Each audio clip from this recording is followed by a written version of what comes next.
So everybody knows that habanero chilies, that a person needs sand for them. About 1/4 of the land should be sand. But there is many different types of sands, and there is many different types of minerals, crystals that are in sand and that are the best for it. And but I thought I got sand first from a beach, very nice sand for it.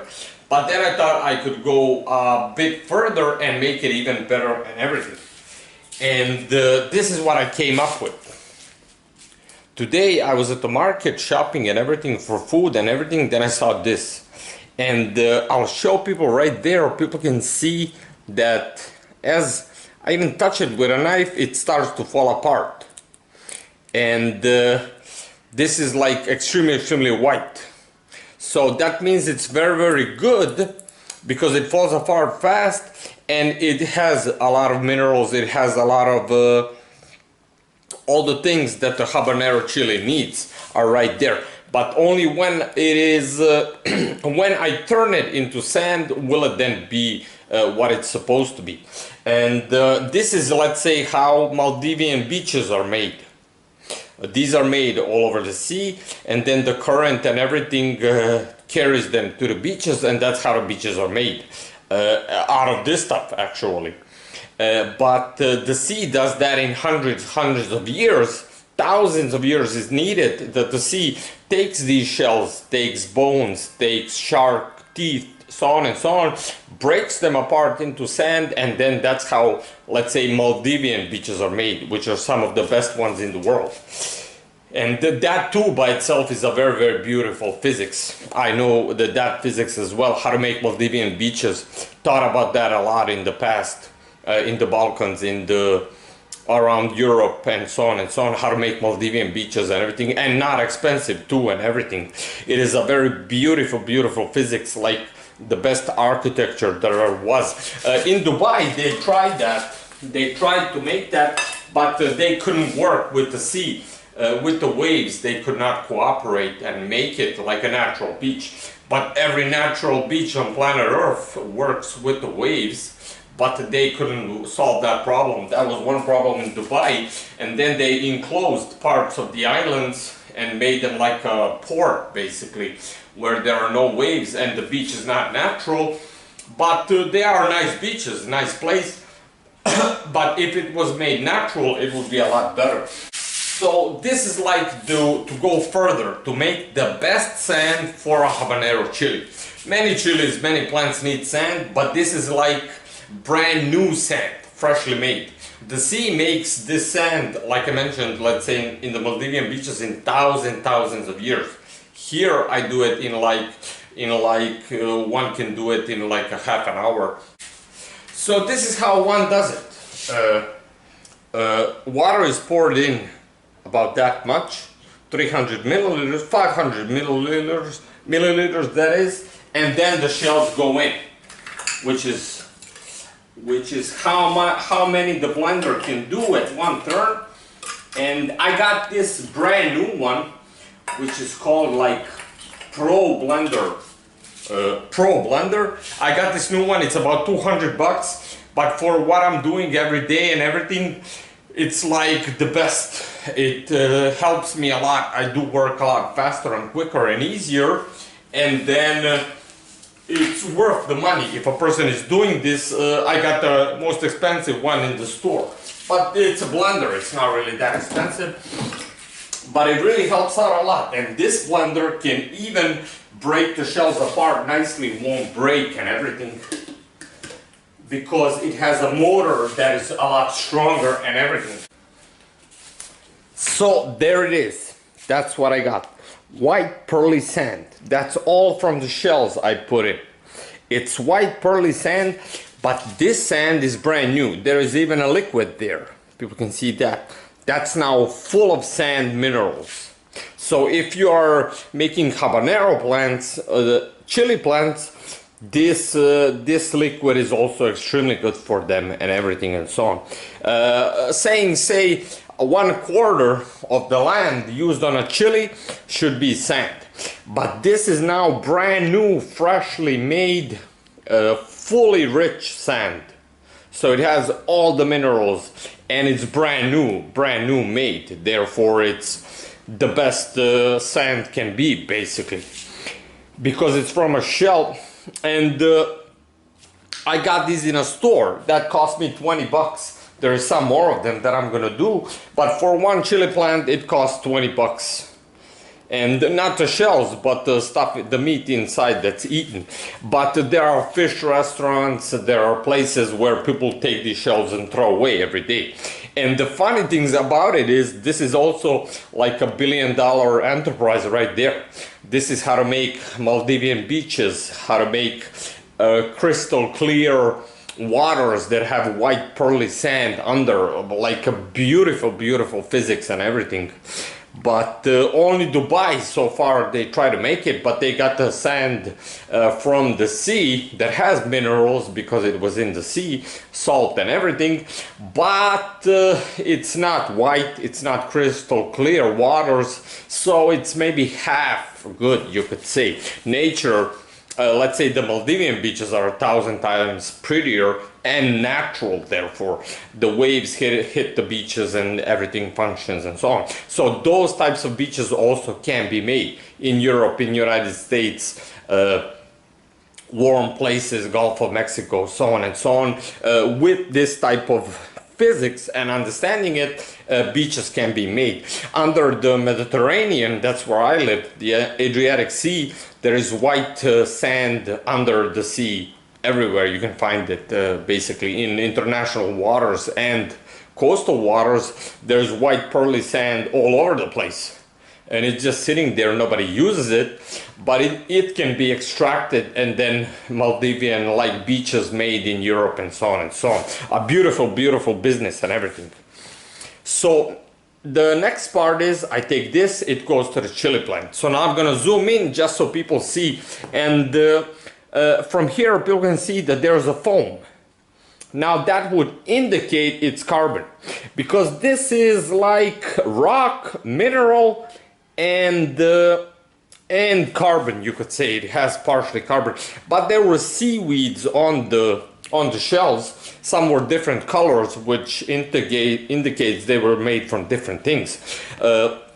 Shells in the sea, they absorb minerals and things from the sea, so out of minerals they are made in the sea, because they sort of like inhale it, so to speak, suck it in, and that's how they grow. With the minerals and things that the sea has in it, in the water itself, the shell absorbs it, so to speak. But there is probably carbon if they're around plants and so on and so on. Therefore, one could say there is some carbon even in this. Smells like the sea and everything, but people can see there the white, pearly, nice sand. So there it is. That's the whole chili plant and the sand right there. And this chili is actually the one that is growing the fastest and best. I cut off the top for pruning right there. Zoom in, people can see, and then the other branches started growing.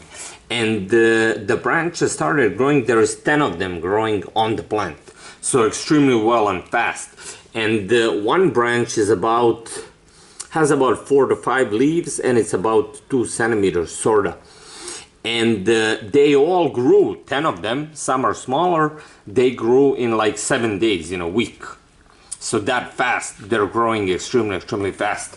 And for habanero plants and for chilies, for this type of chili, I figured out that for one thing, moisture is very, very good. So if it's in a closed area, but there is tons of other plants around, and then the moisture and what they evaporate, that's also very, very good for habanero chilies, and then they grow faster and everything. And this is the biggest one. The other ones are right there. That's the Amazon version, that's the Amazon version, that's the cure for cancer one growing the best. The one that's cure for cancer, which is all those things that it's being made out of. And that's the other one for the cancer. It's a little bit smaller. But the funny thing is, all these chilies right there and this one, they were all planted at the same time. The only difference was the land they're in.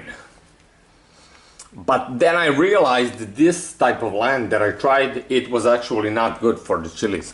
But actually the problem was I didn't see that in some of this land I used, it's too much clay. Too much clay, and then the roots don't expand that well, and then that's it. But those chilies are picking up. They'll soon be in bigger containers and everything and so on. But this is the biggest one where I'm gonna concentrate on making the most fruit on it. Because it's the first one, I want to learn on it all the best things, and then on those to impose everything and so on. But and this is the sand right there. There are some yellow chunks in that, but that's because there was seaweed on it. But people can see right there, it is sand. It is really sand. Just like the sand.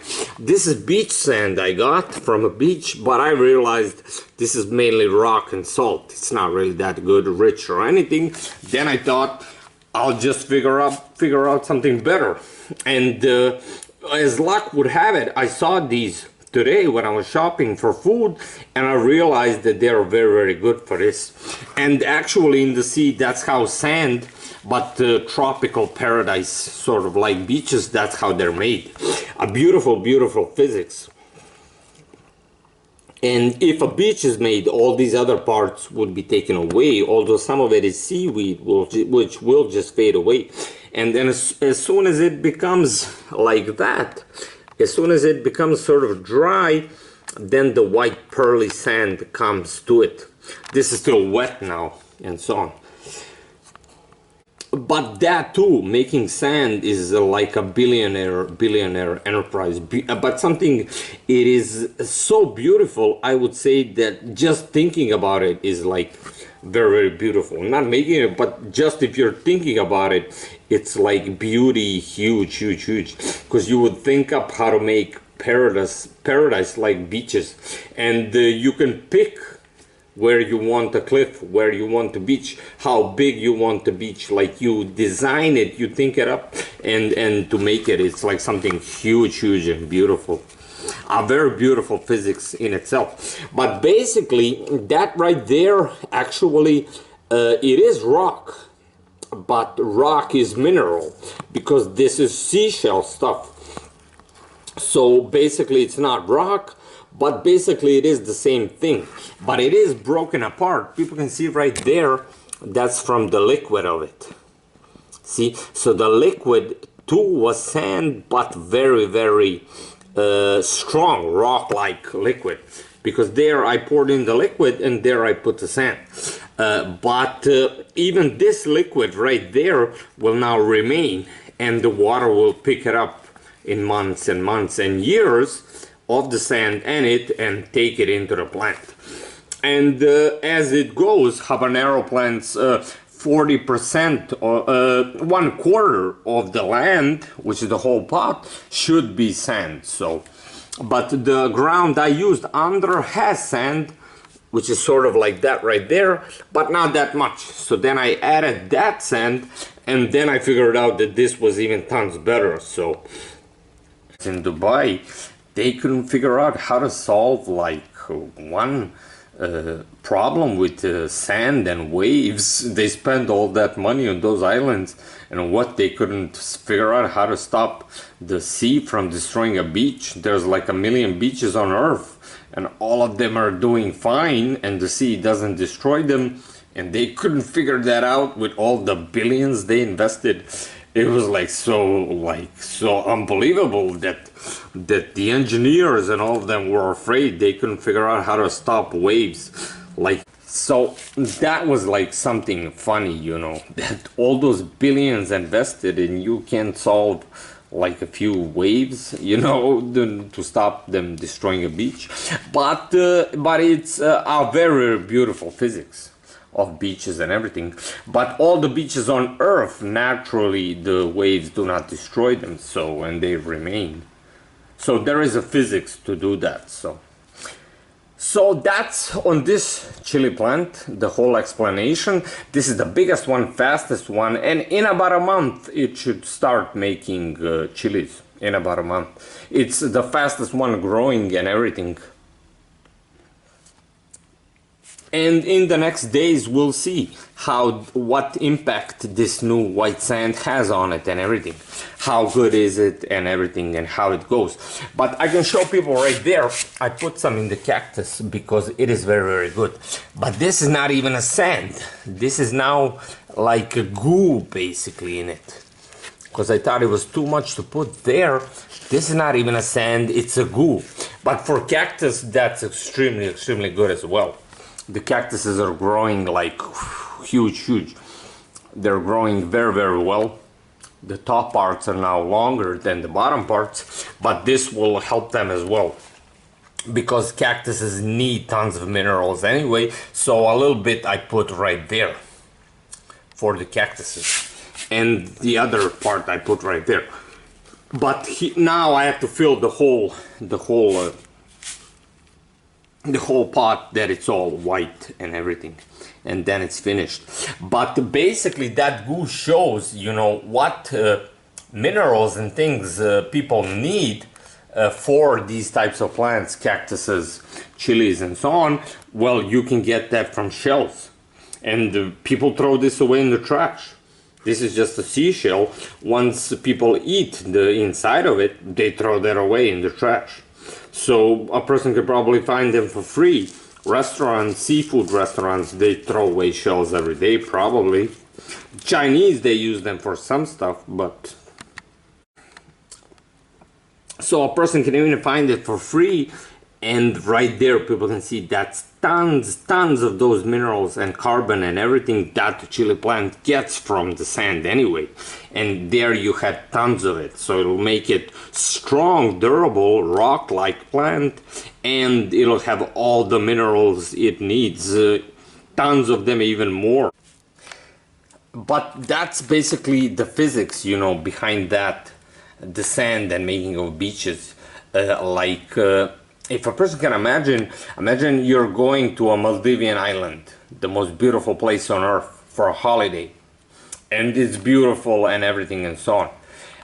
And then a person can imagine that you have to build it, make it, where every rock's gonna be, how big the sand is gonna be, how the waves are gonna crash into it, how tall the waves are gonna be, where are they gonna crash, and so on and so on. So you have to think it up and design like a tropical paradise basically.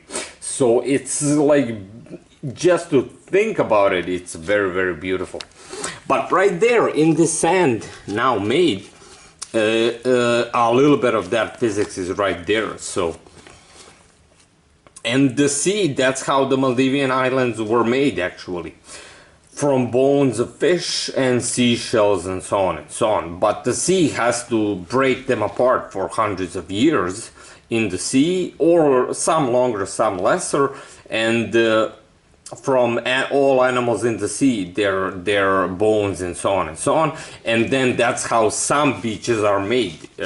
Some of that is even known in science. But there it is right there. You know, you can make it like in 10 minutes. You put these shells or different shells in a blender. Just get a good one that won't break. This is the new one that I got. It was like the best one in the store.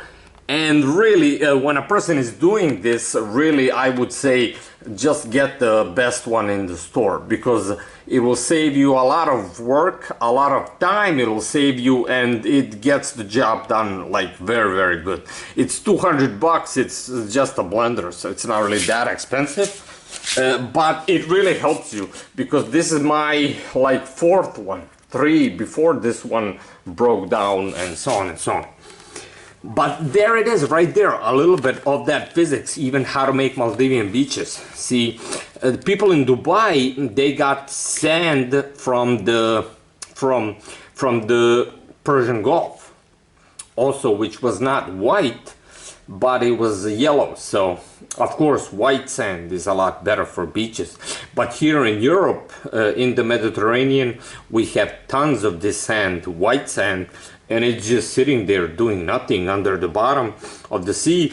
But we could make Mediterranean, European coast like tropical Maldivian paradise you know, if people went into that physics, but now it's just sitting there doing nothing under the sea. But it's something extremely beautiful, and something that makes a lot of money in tourism and so on and so on. But just to point out, this sand is even better than that, because the sand under the even Mediterranean Sea and the Maldivian beaches, it has been wasting away for hundreds, thousands of years in the sea crashing into it, so on and so on. And by now, probably all the minerals that it has, it's rock and salt, and what it was made out of, bone parts or something, but mostly the minerals in it now are salt. But these are fresh right now made. And that white liquid right there, that's all that rich mineral stuff. This is now a liquid. This is not a sand. This is sort of like a liquid made out of rock, so to speak. That's what it looks like. And that's all those nutrients and rich stuff that cactuses get from the sand in the desert. Just here there is tons more of it, and stuff that chilies need to grow well and so on. And that's why people put a 1/4 sand inland when they make habanero chilies. But this is like the super advanced version, where you get tons of that in the land and enrich the plant. And so there it is, it's all done. I had a little bit of problem right here, because for some reason the water stayed up. It didn't want to go down. So I thought maybe this white foam, not the rock and everything, sand, not the sand, I mean the sand like what I got, but this foam, it might hold the water up. And then when I water the plant, it might not go down. For some reason right there the water stayed, so it's like it clogged it up. But then I just have to mix it with the land under, all this white stuff and everything, and then the water will pick it up bit by bit. But that's what I got so far.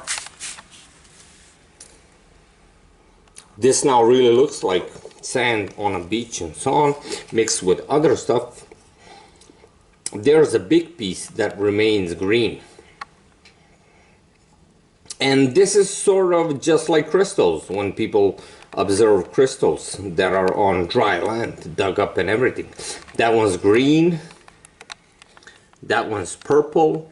That's just what the shell is made out of, what type of mineral is in that local area of sea, and then that's what the shells are made out of, and so on. And I got a black one right there, which is sort of shiny, more like glass. But these black ones are even cheaper, but a separate plant. I thought to do a separate chili plant with these black ones to try them out as well. But people know they, on any beach, they can go on any beach and probably find enough for one chili plant of these and make them. This foam, I'm trying to figure out, should I use it or not, because this is my first time to do this on a chili plant. So this foam, maybe it's sort of strong, sort of like something out of construction, and it clogs the water up. And so maybe it's a problem. But the sand for sure is good when one gets sandy like rocks, and then the water will just pick up minerals from them. These things are even used to that, because this is something that lives under the sea. Naturally it breaks apart when it dies in the sea, and then the sea breaks it apart bit by bit. But in the sea that takes hundreds of years. Well, these break apart very easily, these white ones, so it doesn't take that much. But all coral seas and so on have similar like things, and then molecules and atoms, minerals of them float around, and then other plants and other things in the sea inhale them and they grow, and so on and so on. That's actually what makes a coral reef, you know, a beautiful under the sea coral reef and everything. Just because the water has tons of these minerals that these shells and plants are made out of, it has tons of that in its water, and then the other surrounding shells and so on inhale it and grow and so on and so on. But the change of color shows there that it can be made out of many different things, many different types of minerals and so on and so on.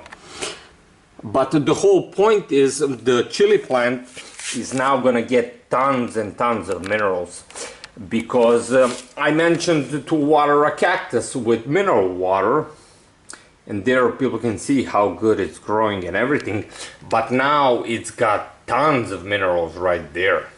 So every watering will pick it up bit by bit. So then we'll see how it goes. Because this is the first time I use these seashells on plants, and we'll see how it goes in the future shows. But to me it looks great, like a great idea so far. And that's a funny thing, you know, this is similar how beaches are made and everything in the sea. And when I was younger, I used to watch like how in Dubai beaches are made and everything, and so much money was spent, and engineers, you know, couldn't solve a problem with the sea and with the waves. They couldn't solve that problem. So then they made some beaches sort of like inside without any waves. So they lost sort of that natural feeling of a beach because they don't have any waves and so on. But that physics is not really that complex to make a natural beach like a Maldivian beach, or even 1,000 times prettier design, thought up the entire beach, all the sand, all the trees, all the palm trees, all the waves, how they're gonna come to the beach, and everything of the beach and everything. And it's a whole physics, and it can be done like a lot better, because people in Dubai, they spent like billions of dollars, but the engineers couldn't solve some problems that are not really that hard. You know, millions of beaches work with waves all over planet Earth, you know, and they sort of couldn't solve that problem, the engineers. But that's probably because they were studying from a book and not from nature, you know. If they observed nature, then they could have made tons better beaches and more natural and pretty looking. Because even this right here, sand, although now it's wet, once it gets dry, then people can see how the beautiful white pearly sand. Now it's still too wet for that. But even this right here is prettier than sand on a beach that's like yellow, which is like desert sand that's underwater and everything. So that was that on the chili plant. A little bit of this stuff got into the cactus as well, because it's tons of minerals and everything, a whole bunch of them, which is also good for cactuses, of course, and also good, very good for chilies. But I'll post in future videos how the progress is going. Did it help? Is the chili growing better, faster, stronger, and everything? And so far on the trees, nothing new.